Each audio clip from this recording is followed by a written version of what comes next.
100 বছর ধরে শান্তিনিকেতনের বুকে আছে এমন এক সোসাইটি যারা গ্রামীণ কুটির শিল্পকে বাঁচিয়ে রাখতে আর গ্রামীণ উন্নয়নকে এগিয়ে নিয়ে যাওয়ার প্রচেষ্টা চালিয়ে যাচ্ছে। সেটা হলো আমাদের আমার কুঠির সোসাইটি। এক সময়ে নেতাজি সুভাষচন্দ্র বসু এসেছিলেন এই আমার কুঠিরের কর্মকাণ্ড নিজের চোখে দেখার জন্য। এটা হলো একটা সম্পূর্ণ ডে ট্যুরের জায়গা। শিল্প আর শিল্পীদের সঙ্গে সময় কাটাতে পারবেন আপনারা। আছে রাজকীয় খাওয়া দাওয়া, থাকারও সুব্যবস্থা, একতারার তালে তালে বাউলের গানের সুরে হারিয়ে যাওয়া, এছাড়াও আছে আরো অনেক কিছু। আজ আমরা যাচ্ছি 13017 গণদেবতা এক্সপ্রেস করে বোলপুর শান্তিনিকেতন। আজকে একটা বিশেষ দিন, আজকে গণেশ পুজো। আজকে আমরা চলছি শান্তিনিকেতন। আমরা আজকে যাচ্ছি গণদেবতা এক্সপ্রেস 13017, যেটা হাওড়া স্টেশনে ছাড়ে সকাল 6:05 আর সেটা গিয়ে পৌঁছায় 8:29 বোলপুর শান্তিনিকেতন।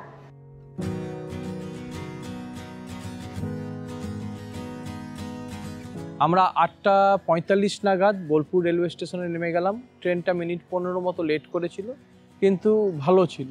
বোলপুরে আমাদের চারজনের সাথে এবার যোগ হয়েছে আমার শালিকা সমাপ্তি আর অন্তিক, আমার আরেক শালির ছেলে। আমরা সবাই মিলে বেরিয়ে পড়েছিলাম আমার কুটিরের উদ্দেশ্যে।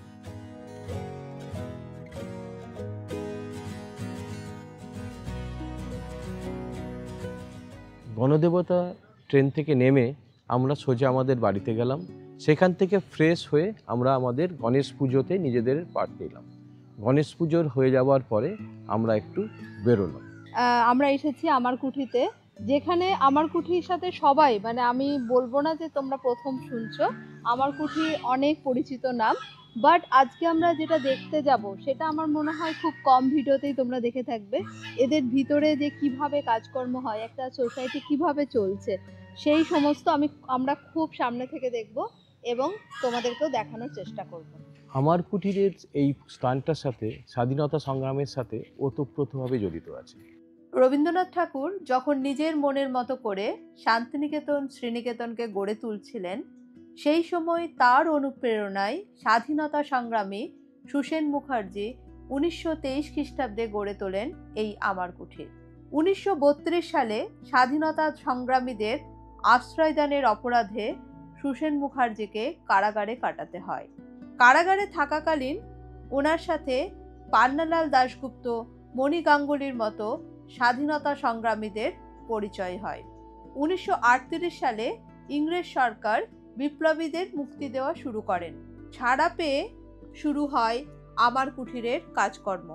তারপর দ্বিতীয় বিশ্বযুদ্ধ যখন শুরু হয়, এই সময়েই আমার কুঠিরের কাজকর্ম দেশবাসীর নজরে আসে এবং এই কাজকর্ম দেখার জন্য স্বয়ং নেতাজি সুভাষচন্দ্র বসু, শ্যামাপ্রসাদ মুখার্জি এবং আরও অনেক স্বনামধন্য মানুষেরা আসেন এখানে।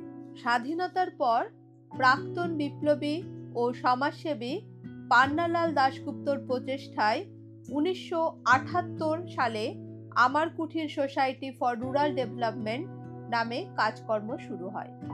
আমার কুটির কোপাই নদীর ধারে প্রায় 100 একর জুড়ে ছড়িয়ে আছে। এর মূল অংশগুলোর মধ্যে রয়েছে showroom, office, museum, leather workshop, batik workshop, হেসেল ঘর, অতিথিশালা, ক্যাফেটেরিয়া, ট্রেনিং সেন্টার এবং সাংস্কৃতিক মঞ্চ ইত্যাদি। আমরা সবার আগে গেলাম লেদার ওয়ার্কশপে, যেখানে শান্তিনিকেতনের ঘরানার ব্যাগপত্র তৈরি হয়। আমরা এখন আমার কুঠির সেই সমবায় সমিতির থেকে ওনাদের কারখানাতে যাচ্ছি, যেখানে সমস্ত হস্তশিল্পর কারিগররা বসে ওখানে কাজ করে এবং সেটা এসে প্রোডাকশনের থেকে এখানে চলে আসে শোরুমে বিক্রি হওয়ার জন্য।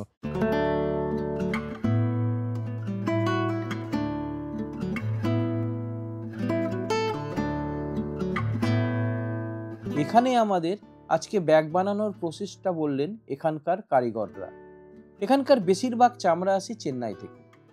প্রথমে ব্যাগের মাপ মতো চামড়া কাটা হয় কাটিং বেতে।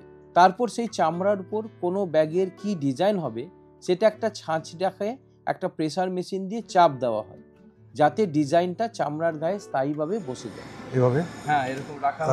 তারপরে এই রবারটা এখানে দিলাম। হ্যাঁ, রবারটা দেওয়ার পর এই নিয়ে এসে হ্যাঁ চাপ মারলাম, চাপ মারলাম, তো এটা ছাপ পড়ে গেল, ছাপ পড়ে গেল, হ্যাঁ এর পুরো ছাপ হয়ে গেল, হ্যাঁ এই পুরো এই যে ছাপটা ছাপ। পড়ে গেল, হ্যাঁ এইটাই উঠে এলো। এটাই উঠে এলো, হ্যাঁ যেরকম আমাদের ছাঁচে যেরকম হ্যাঁ, হয়, হ্যাঁ, ছাঁচে। হ্যাঁ, হ্যাঁ। এরপরে এর কাজটা কি হবে? এরপরে এবারে কালারে চলে যাবে। আচ্ছা, এটা কালারে পড়বে।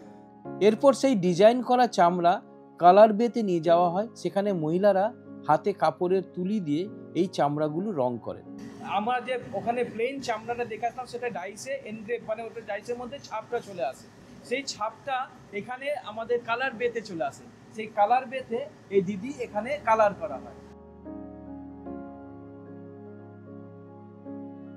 সে কালার করার পর মেশিনটা চামড়াটা শুকালো কদিন, দিয়ে তারপর এখানে পালিশের জন্য আসলো। এই দাদা আমাদেরকে এখন পালিশ কি করে হয় সেটা দেখাবে।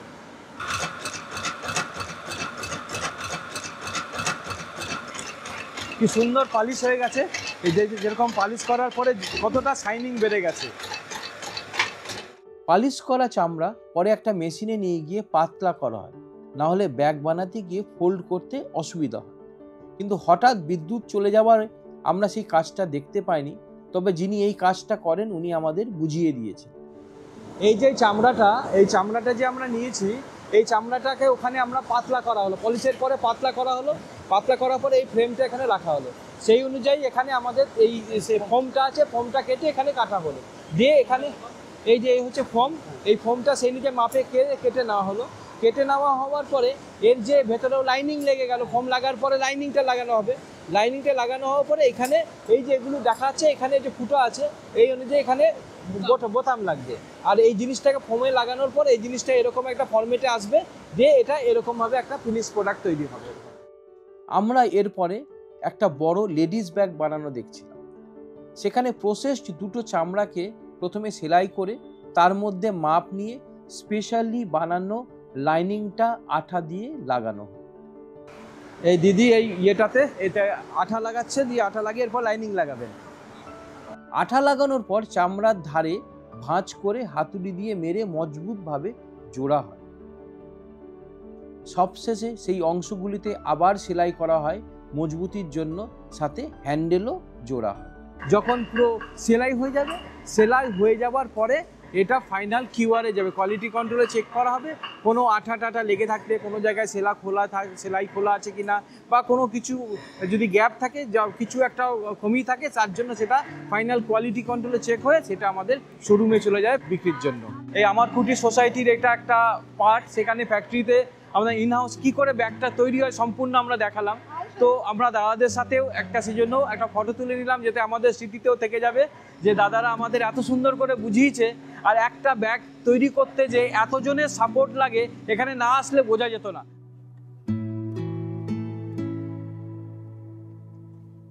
আমরা আমার কুঠিতে আছি আর বাউল গান শুনবো না, এটা তো হতেই পারে না, কোনোভাবেই সম্ভব নয়। তো সেই যখন সুযোগটা পেয়ে গেছি আর ওনাদেরকে এত কাছের থেকে পাচ্ছি, তো সেটা আর তোমাদের সাথেও ভাগ করে নিলাম। তো আমাদের সামনে দুই বাউল দাদা আছে, তারা আমাদেরকে গান শোনাবে। দাদা আপনার নামটা? আমার নাম দুলাল দাস বাউল। দুলাল দাস বাউল। আপনার নাম? সন্ন্যাসী দাস বাউল। সন্ন্যাসী দাস বাউল।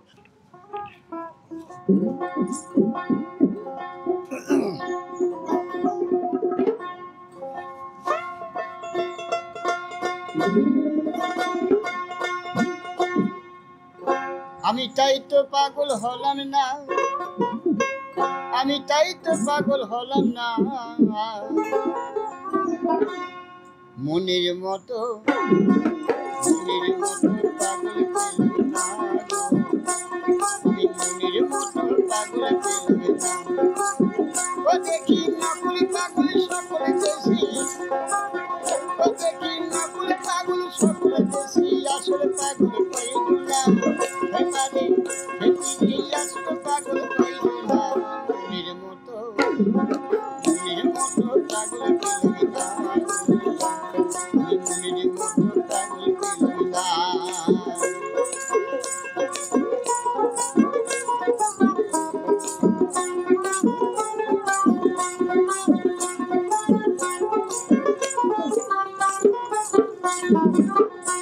তাই কেউ বা পাগল পিড়িতে রসে, কেউ বা পাগল বিষয় লালসে, আর ধনে মানে দোষরে পাগল দেখি সবে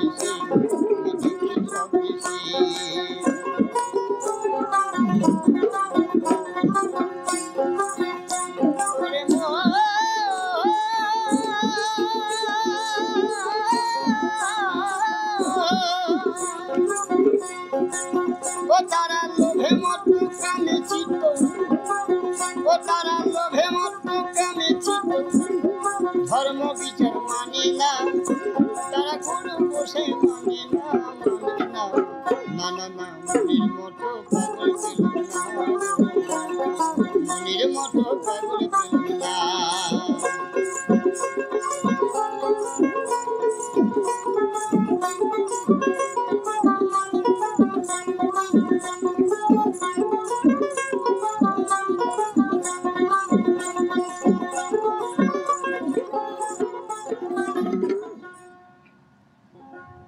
একদমে চাবি মাইরা দিল ছাইরা,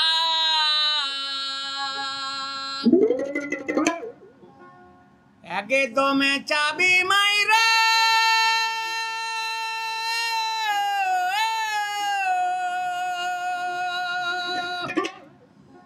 একদমে চাবি মাইরা দিল ছাইরা, ঘড়িটা জনম ভরে চলিতেছে,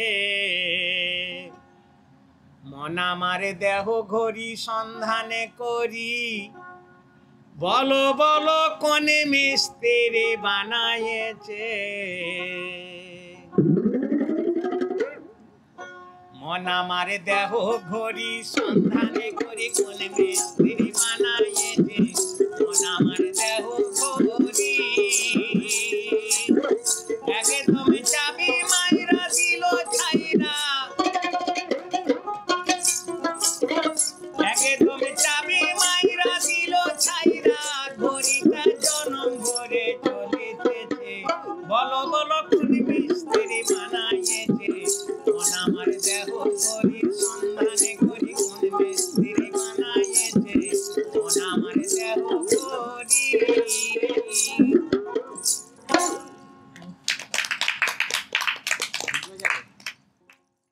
গান শুনতে শুনতে আমাদের খিদে পেয়ে গেছিল, আর আমরা হেঁসেল ঘরে খাবারের অর্ডার দিয়ে দিলাম। ওনারা বললেন 15-20 মিনিট পরে খাবার সার্ভ করা হবে।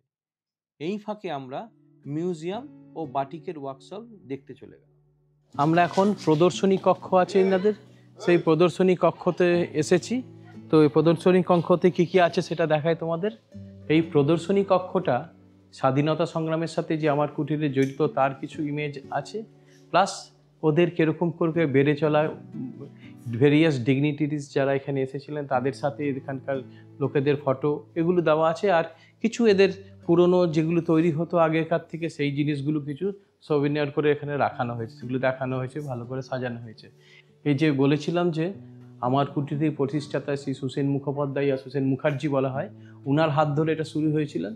পরে সেটাকে আরও এগিয়ে নিয়ে যান এই উনাদের সাথে, জেলে ইনার সাথে দেখা হয়েছিল পান্নালাল সাথে, পান্নালাল দাশগুপ্তর সাথে। তো পান্নালাল দাশগুপ্ত এনাকে আজকের যে রূপকারটা সেটা উনি সেইভাবে আরও এগিয়ে নিয়ে চলে গেছিলেন।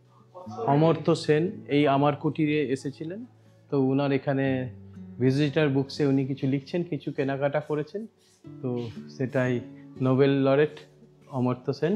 সুভাষচন্দ্র বোস 8ই ডিসেম্বর 1938 বোলপুর স্টেশনে এসেছিলেন, ওনাকে সম্বর্ধনা জানানোর জন্য আমার কুটিরের সদস্যরা ওনারা এখানে এসেছিলেন। বীরভূম ডিস্ট্রিক্টের যতজন স্বাধীনতা সংগ্রামী এখানকার কিছু স্বাধীনতা, অনেকে তো জেলে ছিল, সেলুলার জেলে যারা ছিল তাদের এগুলো ফটো দিয়ে এখানে দেখানো হয়েছে। 1940 সালে আমার কুটিরকে গোল্ড মেডেল দিয়ে সম্মানিত করেছিল, তার সার্টিফিকেট হচ্ছে এটা। তার মানে কত পুরনো স্বদেশি সেই ব্যাগ আর এই জিনিসগুলো যে করা হয়েছিল সেইগুলো এখন এখানে সাজিয়ে রাখা হয়েছে। তো এই জায়গাটার মাহাত্ম্যটা অনেক পুরনো, অনেক ঐতিহ্যময়ী জায়গা এটা। মিউজিয়ামের পাশেই ছিল বাটিক ওয়ার্কশপ।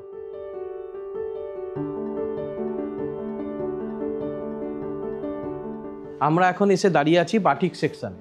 তো দিদি আমাদের বাটিক সেকশন দেখাচ্ছে, ইনাদের আজকের কাজ এখনকার মতো হয়ে গেছে। তো এখানে একটা রুমাল, বাটিকের রুমাল আছে, সেটা বানানো হয়েছে।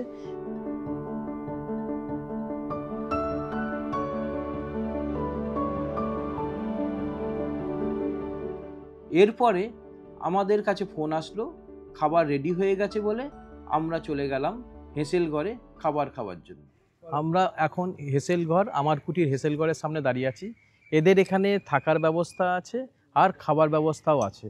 তো খাবারগুলো এখানে সকালবেলা আসলে এখন 4টে অবধি খাবার দেওয়া যায়, সকালে ব্রেকফাস্টও পাওয়া যায়, আর ডিনারটা শুধুমাত্র যারা বোর্ডার থাকে তাদের জন্য। তো বোর্ডারের জন্য এদের এখানে 7টা রুম আছে বললো, তার মধ্যে 2টো ডরমিটরি আছে, আর এগুলো অনলাইন বুক হয় না, এদের ওভার টেলিফোনিক্যালি বুক হয়ে যায়। সেই নম্বরটা আমরা দিয়ে দেবো ডেসক্রিপশন বক্সে, তো পেয়ে যাবে। আর চলো আমরা এবার খাওয়া দাওয়াটা করে দেখি কেমন এখানে খাওয়া দাওয়া দেওয়া হয়।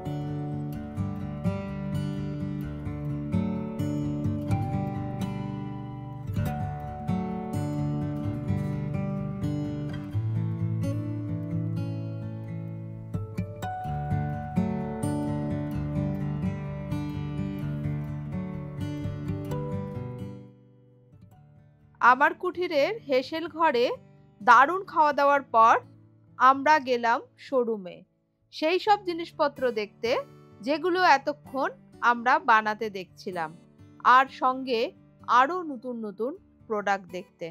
আচ্ছা, আমরা এখন আমার কুঠির সোসাইটির যে শোরুম সেখানে এসে গেছি। তুমি চারিদিকে তাকিয়ে দেখো, যে জিনিসটা দেখবে সেটাই মনে হবে নিয়ে চলে যায়। তো আমরা এখন ধীরে ধীরে একটা একটা করে সেকশন দেখব এখানে কত রকমের জিনিস পাওয়া যায়। যে এতক্ষণ আমরা যে ব্যাগ বানানো যে লেদার সেকশনে গিয়ে দেখে এসেছিলাম, এখানে দেখো সেই লেদার সেকশন থেকে ডিফারেন্ট টাইপের ব্যাগ বেনে এই শোরুমে চলে এসছে আমাদের কাছে, যারা এসেলেই সহজেই তোমরা এখান থেকে কিনে নিতে পারবে। কত রকম, মানে যেটাই দেখছি সেটাই মনে হচ্ছে নিয়ে নিই। এই যে এখানে জেন্টসদের পার্সও রয়েছে। না, এগুলো এটা হচ্ছে কার্ড রাখার। এখন যে আমাদের কত রকমের কার্ড, সে কার্ড রাখার জন্য একটা সুন্দর একটা পার্সের মতো বানানো। এখানে জামা কাপড়, শাড়ি, তারপরে এখানে দোপাট্টা, স্টোল, সব কিছু আছে।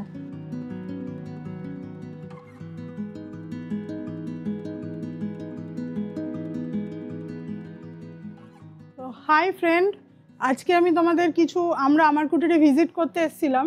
তো এখানের বেশ কিছু ইউনিক জিনিস যেগুলো তোমরা হয়তো সব জায়গায় পাবে না, তো সেইগুলো তোমরা এখানে যখন আসবে একটু জিনিসগুলো দেখতে পারো। যেমন আমি তোমাদের কিছু কিছু জিনিস দেখাচ্ছি, তোমরা একটু দেখে নাও। এই যে এগুলো হচ্ছে যেমন পর্দা, এই দেখো এগুলো স্যাম্পেল তোমাদের এইখানে টাঙানো রয়েছে। এগুলো কিন্তু হ্যান্ড ওভেন, মানে যেগুলো তাঁত হয়, লুম যেগুলো, এগুলো হাতে বোনা, পাওয়ার লুম নয়, কিন্তু পাওয়ারে হয় না, এগুলো হাতে ঠকঠকি তাঁতে কিন্তু এগুলো হয়। তো এই জিনিসগুলো তোমরা দেখতে পারো। আমরা তো অনলাইনে প্রচুর পর্দা কিনি, কিন্তু সেইগুলোর ঐতিহ্য আলাদা, আর হাতের জিনিসের একটা আলাদাই ফিলিংস। আর আমাদের একটা মানে কি বলবো, এখন এই তাঁত শিল্পীকে যদি আমরা না বাঁচিয়ে রাখি তো মানে তাদের জন্য খুবই কষ্টকর। তো আমরা যদি এই জিনিসগুলো কিনি তাহলে আমরা এক প্রকার তাদেরকেই হেল্প করব কিন্তু। তো আমি বলবো তোমরা আমার কুটির এলে অবশ্যই এই তাঁতের প্রোডাক্টগুলো একটু কিনবে, কারণ এখন নাহলে তাঁত শিল্পী প্রায় মৃতপ্রায়, তাঁতিদের এখন আর খুবই অবস্থা খারাপ। তো সেই কথা ভেবে যে তোমরা যদি এই জিনিস একটা কেনো তো তোমরা একটা তাঁতি পরিবারকে হেল্প করতে পারবে। এইখানে দেখো ম্যাটের তোমাদের এগুলোও কিন্তু পর্দা টাইপের, এগুলো শীতল পাটি টাইপের জিনিস। এগুলো তোমরা গরমে জানলায় দিলে বেশ গরম হাওয়াটা আসবে না। এই জিনিসগুলো তোমরা পেতে বসতে পারো মাদুর হিসেবে। এইখানে রয়েছে তাঁতের তোমাদের পিলো কভার, এই জিনিসগুলো থাকছে তাঁতের পিলো কভার। এই যে এইগুলো এরকম সাইজের তোমাদের এগুলো পিলো কভার, এইগুলোও তোমার হ্যান্ডলুমেরই প্রোডাক্ট। এই জিনিসগুলো, এইগুলো কাঁথা স্টিচ আর বাটিক নিয়ে তো নতুন করে কিছু আমাদের বলারও নেই। এইগুলো যেমন খেস, এইগুলোও কিন্তু হ্যান্ডলুমেই বোনা হয়। এই জিনিসটা খুব ইউনিক জিনিস, মানে আজ থেকে বোধহয় 50 বছর 100 বছর আগের থেকে এখনও একইভাবে চলে যাচ্ছে। তবে আর কিন্তু খুব বেশি দিন এই প্রোডাক্ট তোমরা পাবে না। এগুলোও সব তাঁতের প্রোডাক্ট, এগুলোও সব তোমাদের সিঙ্গেল বেড কভার, এগুলো ডবল বেড কভার, পিলো দেখালাম, এগুলোও বেড কভার, এগুলো হচ্ছে তোমার সাইড পিলো কভার, এগুলো সবই তাঁতের যাচ্ছে। এইখানে তোমরা দেখতে পারবে সুন্দর, এগুলো তোমাদের ডোর হ্যাঙ্গিং বা ওয়ালের, এগুলো তোমরা দরজায় এগুলো সুন্দরভাবে লাগাতে পারবে। এই জিনিসগুলোও খুব সুন্দর জিনিস। আর এইখানেও দেখো প্রচুর হ্যান্ডমেড আইটেম তোমরা কিন্তু দেখতে পাবে। এত ছোট ছোট জিনিস, এগুলো দেখো কাঁথা স্টিচের মানে কাজ করা রয়েছে, কাঁথা স্টিচের কাপড় দিয়ে এগুলো খুব সুন্দরভাবে পেন স্ট্যান্ডগুলো বানানো রয়েছে। ঘর সাজাতে গেলে এইগুলো নাও, এগুলো নিলে জানবে ছোট ছোট আর্টিজিয়ানদের তোমরা কি বলবো, এক প্রকার তোমরা তাদের হেল্পই করছো। এই এমসিলের প্রোডাক্ট দেখো, প্রচুর নানা রকমের ঘর সাজানোর জিনিস রয়েছে, মানে কি নেই এইগুলো। এই ফ্রেমগুলো দেখো দারুণ সুন্দর দেখতে, মাঝখানে ডোকরার কাজ করা, সাইডে তোমার পেন্টিং করা রয়েছে, সমস্তটাই জানবে এখানে হাতে। এগুলো সুন্দর কাঠ দিয়ে বানানো, সব প্রোডাক্ট কটা এগুলো কাঠের, খুব সুন্দর সুন্দর জিনিস। এইগুলো থাকছে ফ্রেমিং, এগুলো তোমরা ঘর সাজানোর জন্য ফ্রেম করতে পারবে। এই ফ্রেমগুলো দেখো, এগুলো কিন্তু দেখে মনে হচ্ছে আঁকা বা খুব সাধারণ একটা জিনিস, কিন্তু এটা যখন তোমরা একটু এগিয়ে নিখুঁতভাবে দেখবে তখন এটা দেখো এর মধ্যে কিন্তু এগুলো তামার তার একটা একটা করে পেঁচিয়ে একটা একটাভাবে সুন্দরভাবে কাটিং করে কিন্তু এই গণেশটাকে করেছে। এটা কিন্তু পুরোটাই হ্যান্ডের কাজ, মানে সমস্তটাই এটা মানে পরিকল্পনা করে একটা একটা করে করতে হয়, খুব সময় সাপেক্ষ এগুলো। তো সেই জন্য তোমরা যখন প্রাইজের দিকে ভাবো, প্রাইজের কথা ভাবার আগে একটু ভেবে নেবে যে এই কাজটা যে করেছে তার কতক্ষণ লাগে করতে। এই সেগমেন্টটা হচ্ছে চপ্পলের বা জুতোর, এগুলোও আবার দেখো লেদারের জিনিস। এই দেখো লেদার কেটে এই জুতোটা বানিয়ে, এগুলো লেদার যেভাবে করা হয় তোমাদের আমরা আগেই দেখেছি যে কি বলে আমার কুটিরের লেদারের তোমরা কারখানা দেখেছো, সেখানে কিভাবে লেদারকে তৈরি করা হয়, কালারিং করা হয়, সবই দেখানো হয়েছে। সেই প্রসেসেই এইগুলো কিন্তু এখানকার ওন প্রোডাক্ট, ওনভাবে বানানো। আর একটা জিনিস দেখো, এখানে কত রকমের ব্যাগ, মানে তোমরা হয়তো চিন্তাও করতে পারবে না যে এত রকমের ব্যাগ তৈরি হয়। এই হচ্ছে ব্যাগের সেকশন, কি নেই এখানে, এই ছোটো ছোটো হ্যান্ড পার্স থেকে শুরু করে এরকম বড় টোট ব্যাগ, সমস্ত রকমের ব্যাগ। এই ব্যাগটা দেখো তাঁতের কাপড়ের তৈরি, মানে খুবই সুন্দর সুন্দর ইউনিক জিনিস তোমরা কিন্তু এইখানে পাবে। এইখানে আগে যে খেস দেখালাম, সেই খেসটা দিয়ে যে এত সুন্দর ব্যাগ তৈরি হতে পারে সেটাও কিন্তু এখানে রয়েছে। আর এগুলো তো জিন্স কাপড় দিয়ে বানানোই। এইখানে দেখো এগুলো সাইড ব্যাগ হিসেবে রয়েছে, কাঁথা স্টিচের কাজ করা। এগুলো রয়েছে ফোল্ডার, এর মধ্যে তোমরা যারা কলেজ যাবে তারাও নিয়ে যেতে পারো, বা তোমাদের ডকুমেন্ট সুন্দর করে সাজিয়ে রাখতে পারো। খুব সুন্দর কিন্তু জিনিসগুলো, এগুলো আজরাকের, এগুলো দেখো পুরো স্টিচ দিয়ে করা। আর এইখানে রয়েছে হ্যান্ডমেড জুয়েলারি পুরো ভান্ডার। দেখো জুয়েলারিটা কি সুন্দর কাঠ দিয়ে বানানো, এটা দেখো কাপড় দিয়ে কি সুন্দর আজরাকের কাপড় দিয়ে বানানো। তো মানে আসতে হবে, তার জন্য এইসব জিনিসগুলো আসতে হবে। তোমরা শান্তিনিকেতন আসলে অবশ্যই কিন্তু আমার কুটির ভিজিট করবে। অনেকেই মানে কি বলবো হাট অবধি এসে চলে যাও, কিন্তু হাটে ঘোরার পর একবার আমার কুটির অবশ্যই আসবে, তাহলে তোমরা ডিফারেন্সটা বুঝতে পারবে। তো ঠিক আছে, তোমরা এসো আমার কুটির ভিজিট করো। টাটা। আমি মনে করি শান্তিনিকেতনে আমাদের কবিগুরুর আশ্রম আরও সব কিছু আছে, তার মাঝখানে আমার কুটির একটা ওয়ান অফ দ্য আরেকটা মোস্ট অ্যাট্রাকটিভ প্লেস, যেখানে একটা সারা দিন একটা কেটে যাবে এমন একটা জায়গা। এখানে আসলে খাওয়া দাওয়া আছে, থাকার ব্যবস্থা আছে, এত সুন্দর শপিং করার ব্যবস্থা আছে, যার প্রতিটা জিনিসই আমরা মনে হয় যেন কিনে নেওয়া যায়। তো আমরা এখানে জিনিসগুলো দেখে কতগুলো কেনা হয়ে গেল আমাদের। একটু সুন্দর ডায়েরি, জায়গাটা এসে অসাধারণ লাগলো, এত সুন্দর সাজানোর জিনিস সত্যি দেখতে পাইনি।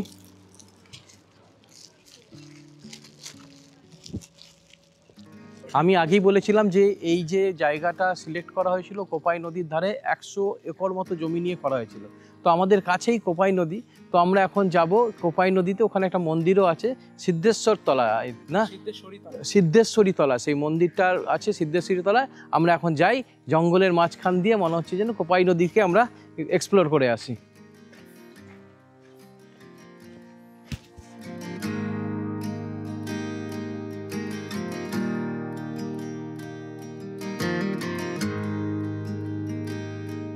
আমরা ওই আমার কুটির থেকে উইদিন 50 মিটার্সের মধ্যেই কোপাই নদী বয়ে চলে যাচ্ছে। এটা দেখতেও কত সুন্দর, একদম নদীর ধারে আমাদের আমার কুটিটা। আর কোপাই নদীতে ভরা জল এখন, যেহেতু বর্ষাকাল, অন্য সময় জল কম থাকে, জল খুঁজে পাওয়া যায় না, কিন্তু আমাদের এত সুন্দর সময় এখন আমরা এসেছি, এখন ভরা জল একদম নদীতে, জলে টইটুম্বুর হয়ে আছে। আর এবার আমরা দেখি পাশে সিদ্ধেশ্বরী তলা আছে, তো সেটা আমরা মিস করে ছেড়ে চলে এসেছি, আবার আমরা ওখানে সিদ্ধেশ্বরী তলাতে যাব।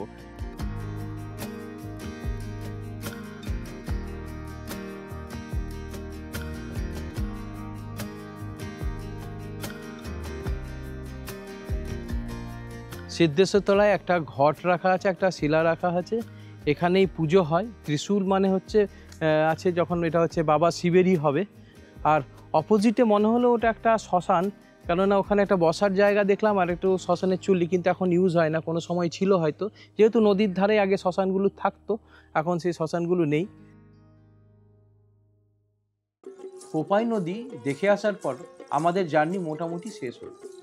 এবার আমরা এখানকার ক্যাফেটেরিয়ায় গিয়ে বসলাম চা আর স্ন্যাক্স খেতে। এটা নুবলস ট্যুরিজের একান্ত প্রচেষ্টা ছিল আমার কুটিরকে তুলে ধরা। এর বাইরেও আমার কুটিরের নানা উন্নয়নমূলক কাজকর্ম আজও বহু জায়গায় বিস্তৃত রয়েছে, যা আমাদের এই ভিডিওতে দেখানো সম্ভব হয়। আমরা আজকে সারা দিন এই আমার কুটির সোসাইটির সমস্ত সেকশনগুলো ঘুরে ঘুরে দেখিয়েছি আপনাদের। সারাদিনের জার্নিটা খুব ফ্রুটফুল, কেননা আমাদের হস্তশিল্প, আমাদের নিজস্ব কারিগরি শিল্পকে এরা চেষ্টা করে যাচ্ছে সেই স্বাধীনতার আগের থেকে এই আমাদের এটাকে এগিয়ে নিয়ে যাওয়ার জন্য। আমাদের এই ভিডিওটা যদি ভালো লাগে কাইন্ডলি লাইক, শেয়ার ও সাবস্ক্রাইব করবেন নুবলস স্টোরিজকে, আর কাইন্ডলি শেয়ার করবেন সবাইকে। তুমি